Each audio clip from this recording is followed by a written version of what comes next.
सोमवती अमावस व्रत कथा। सोमवती व्रत कथा के अनुसार एक गरीब परिवार ब्राह्मण परिवार था। उस परिवार में पति पत्नी एवं उसकी एक पुत्री भी थी। उनकी पुत्री समय गुजरने के साथ साथ धीरे धीरे बड़ी होने लगी। उस पुत्री में बढ़ती उम्र के साथ साथ सभी स्त्रियोचित सगुणों का विकास हो रहा था। वह कन्या सुंदर, संस्कारवान एवं गुणवान थी, परंतु गरीब होने के कारण उसका विवाह नहीं हो पा रहा था। एक दिन उस ब्राह्मण के घर एक साधु महाराज पधारे। साधु उस कन्या के सेवा भाव से अत्यधिक प्रसन्न हुए। कन्या को लंबी आयु का आशीर्वाद देते हुए साधु ने कहा कि इस कन्या के हाथ में विवाह योग्य रेखा नहीं है। तब ब्राह्मण दंपति ने साधु से इसका उपाय पूछा। कन्या ऐसा क्या करे कि उसके हाथ में विवाह योग बन जाए। साधु महाराज ने कुछ देर विचार करने के पश्चात अपनी अंतर्दृष्टि में ध्यान करके बताया कि कुछ ही दूरी पर एक गांव में सोना नाम की एक धोबिन महिला अपने बेटे और बहू के साथ रहती है, जो बहुत ही आचार विचार एवं संस्कार संपन्न तथा पतिपरायण है। यह कन्या उस धोबिन की सेवा करे और वह महिला इसकी शादी में अपने मांग का सिंदूर लगा दे तथा इसके बाद इस कन्या का विवाह हो जाए तो इस कन्या का वैधव्य योग मिट सकता है। साधु ने यह भी बताया कि वह महिला कहीं बाहर आती जाती नहीं है। यह बात सुनकर ब्राह्मणी ने अपनी बेटी से धोबिन की सेवा करने का प्रस्ताव रखा। अगले दिन से ही कन्या प्रातःकाल ही उठकर सोना धोबिन के घर जाकर साफ सफाई एवं अन्य कार्य करके अपने घर वापस आने लगी। एक दिन सोना धोबिन अपनी बहू से पूछती है कि तुम तो सुबह ही उठकर सारा काम कर लेती हो और पता भी नहीं चलता। बहू ने कहा, माँ जी, मैंने तो सोचा कि आप ही सुबह उठकर सारा काम खुद ही खत्म कर लेती हैं। मैं तो देर से उठती हूँ। यह सब जानकर दोनों सास बहू घर की निगरानी करने लगी कि कौन है जो सुबह ही घर का सारा काम करके चला जाता है। कई दिनों के बाद धोबन ने देखा कि एक कन्या मुंह ढके अंधेरे में घर में आती है और सारा काम करने के बाद चली जाती है। जब वह जाने लगी तो सोना धोबन उसके पैर में गिर पड़ी। पूछने लगी कि आप कौन हैं और इस तरह छुपकर मेरे घर की चाकरी क्यों करती हैं। तब कन्या ने साधु द्वारा कही गई सारी बात बताई। सोना धोबिन पति परायण थी, अतः उसमें तेज था। वह तैयार हो गई। सोना धोबिन के पति थोड़ा अस्वस्थ थे। उसने अपनी बहू से अपने लौट आने तक घर पर ही रहने को कहा।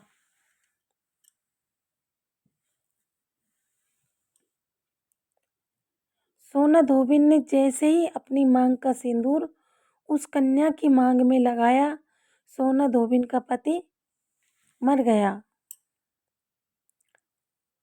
उसे इस बात का पता चला।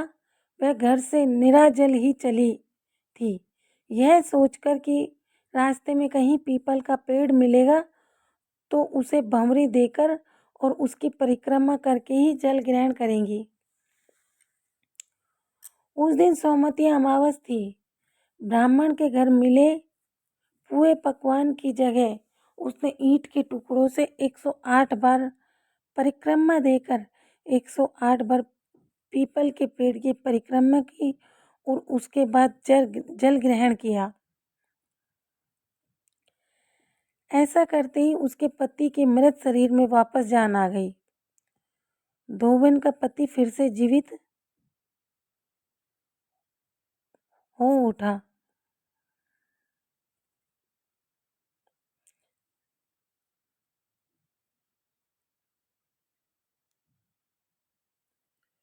तो यह थी सोना धोबन की कहानी। अगर आप भी अपने पति की लंबी उम्र चाहते हैं और अपने पति की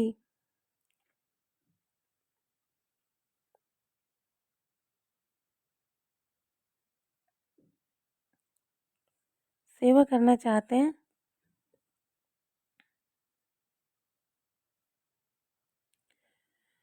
तो सोमवती अमावस की कथा जरूर सुने।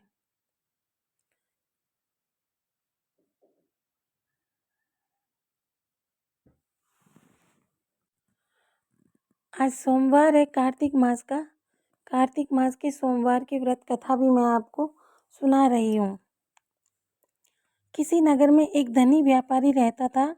दूर दूर तक उसका व्यापार फैला हुआ था।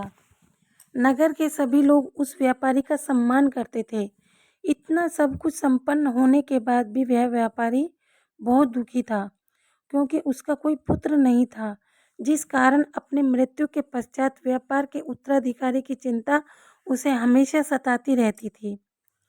पुत्र प्राप्ति की इच्छा से व्यापारी प्रत्येक सोमवार भगवान शिव की व्रत पूजा किया करता था और शाम के समय शिव मंदिर में जाकर शिव जी के सामने घी का दीपक जलाया करता था। उसकी भक्ति देखकर मां पार्वती प्रसन्न हो गई और भगवान शिव से उस व्यापारी की मनोकामना पूर्ण करने का निवेदन किया। भगवान शिव बोले, इन संसार में सबको उसके कर्म के अनुसार फल की प्राप्ति होती है। जो प्राणी जैसा कर्म करते हैं उन्हें वैसा ही फल प्राप्त होता है। शिवजी द्वारा समझाने के बावजूद मां पार्वती नहीं मानी और उस व्यापारी की मनोकामना पूर्ति हेतु वे शिवजी से बार बार अनुरोध करने लगी। अंततः माता के आग्रह को देखकर भगवान भोलेनाथ को उस व्यापारी को पुत्र प्राप्ति का वरदान देना पड़ा। वरदान देने के पश्चात भोलेनाथ मां पार्वती से बोले, आपके आग्रह पर मैंने पुत्र प्राप्ति का वरदान तो दे दिया, परंतु इसका यह पुत्र 16 वर्ष से अधिक समय तक जीवित नहीं रहेगा। उस रात भगवान शिव उस व्यापारी के स्वप्न में आए और उसे पुत्र प्राप्ति का वरदान दिया और उसके पुत्र के 16 वर्ष तक जीवित रहने की बात भी बताई। भगवान के वरदान से व्यापारी को खुशी तो हुई, लेकिन पुत्र की अल्पायु की चिंता ने उस खुशी को नष्ट कर दिया। व्यापारी पहले की तरह सोमवार के दिन भगवान शिव का विधिवत व्रत करता रहा। कुछ महीनों के बाद उसके घर एक सुंदर बालक ने जन्म लिया और घर में खुशियां ही खुशियां भर गई। बहुत धूमधाम से पुत्र जन्म का समारोह मनाया गया, परंतु व्यापारी को पुत्र जन्म की अधिक खुशी नहीं हुई, क्योंकि उसे पुत्र की अल्पायु के रहस्य पता था। जब पुत्र 12 वर्ष का हुआ तो व्यापारी ने उसे उसके मामा के साथ पढ़ने के लिए वाराणसी भेज दिया। लड़का अपने मामा के साथ भिक्षा प्राप्ति हेतु चल दिया। रास्ते में जहाँ भी मामा भांजे विश्राम करने हेतु रुकते वहीं यज्ञ करते और ब्राह्मणों को भोजन कराते। लंबी यात्रा के बाद मामा भांजे एक नगर में पहुंचे। उस नगर के राजा की कन्या का विवाह था, जिस कारण पूरे नगर को सजाया गया था। निश्चित समय पर बारात आ गई, लेकिन वर का पिता अपने बेटे के एक आंख से काने होने के कारण बहुत चिंतित था। उसे भय था कि इस बात का पता चलने पर कहीं राजा विवाह से इनकार न कर दे, इससे उसकी बदनामी भी होगी। जब वर के पिता ने व्यापारी के पुत्र को देखा तो उसके मस्तिष्क में एक विचार आया।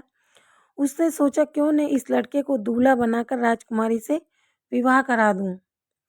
विवाह के बाद इसको धन देकर विदा कर दूंगा और राजकुमारी को अपने नगर ले जाऊंगा। वर के पिता ने लड़के के मामा से इस संबंध में बात की। मामा ने धन मिलने के लालच में वर के पिता की बात स्वीकार कर ली।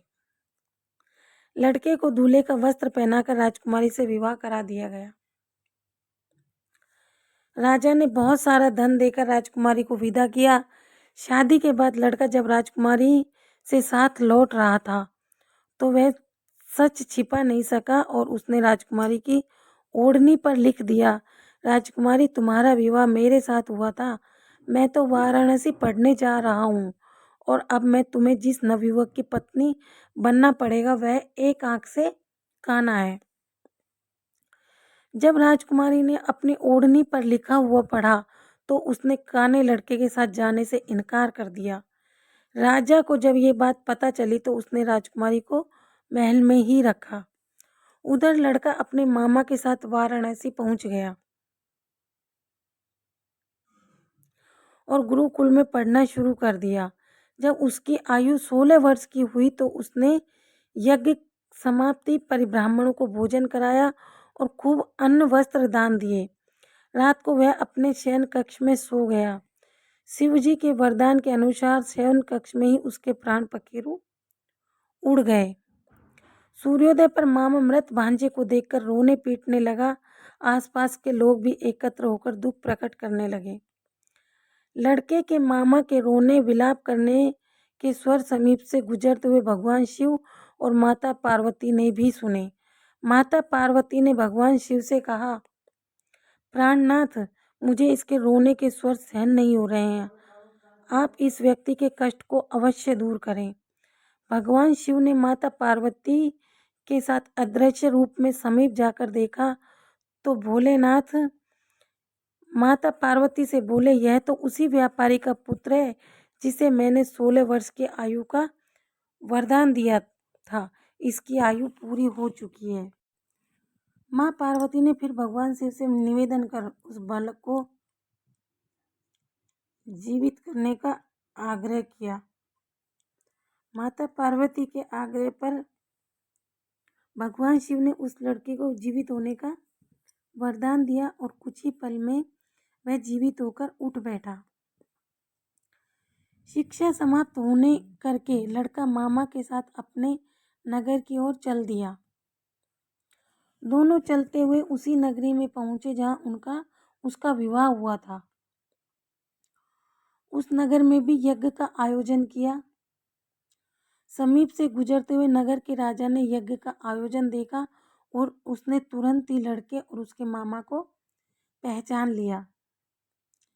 यज्ञ के समाप्त होने पर राजा मामा और लड़के को महल में ले गया और कुछ दिन उन्हें महल में रखकर बहुत सा धन देकर वस्त्र आदि देकर राजकुमारी के साथ विदा कर दिया।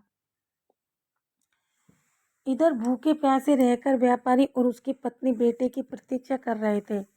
उन्होंने प्रतिज्ञा कर रखी थी कि यदि उन्हें अपने बेटे की मृत्यु का समाचार मिला तो दोनों अपने प्राण त्याग देंगे। परंतु जैसे ही उसने बेटे के जीवित वापस लौटने का समाचार सुना तो वह बहुत प्रसन्न हुआ। वह अपनी पत्नी और मित्र के साथ नगर के द्वार पर पहुंचा। अपने बेटे के विवाह का समाचार सुनकर पुत्र वधू राजकुमारी को देखकर उसकी खुशी का ठिकाना न रहा। उसी रात भगवान शिव ने व्यापारी के स्वप्न में आकर कहा, हे सृष्टि, मैंने तेरे सोमवार के व्रत करने और व्रत कथा सुनने से प्रसन्न होकर तेरे पुत्र को लंबी आयु प्रदान की है।